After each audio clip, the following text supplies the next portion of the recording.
What can I shoot on the front 9 at Bethpage Black? This is a highly requested course, so in honor of this year's Ryder Cup, I'm going to be tipping it out on the Garmin R10 and seeing what I can shoot. Drop a comment and let me know what side are you, Team USA or Team Europe. After playing this course on the Garmin, I can tell you that whoever wins has to be playing some really good golf because the fairways are narrow, the greens are tiny, and there's so much elevation on this course, it is actually insane. Anyways, on to the round. We are on hole 2 after parring hole 1. This hole is a uphill dogleg left par 4. I had just a 9-iron out of this rough and was able to stick it on the green and in the 2-putt ring for a par.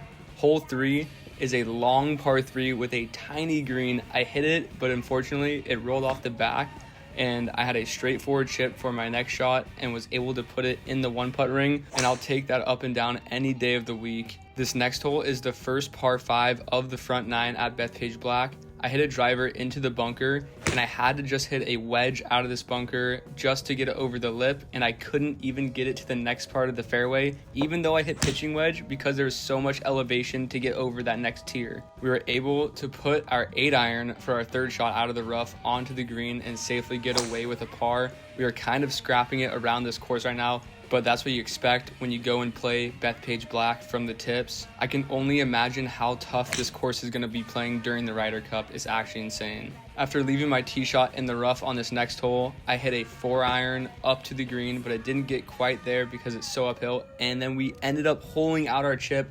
I honestly hit it too hard, but it one-hopped straight in the cup, and somehow we are 1 under par. It literally feels like we were just scrapping it around this course right now, but we were getting so lucky. On to hole 6 now. We hit our drive in the left rough and we had just a short wedge for our next shot, and oh my god, we are feeling good after that chip in because that almost went into the birdie ring, and that is a easy 2-putt par, and we are still 1 under through 6. Hole 7 is a pretty straightforward dogleg right par 5. I hit driver off the tee and it is so uphill. I hit that driver really good and it was only around 250 yards just because how uphill the tee shot is. I had to lay up with my 2nd shot and I left myself a 70-yard wedge shot, and unfortunately I just put it a little too far, but safely on the green, and that is another par. Hole 8 is a long par 3 and I hit a 4-iron way right and left myself a 24-yard wedge shot for my next shot.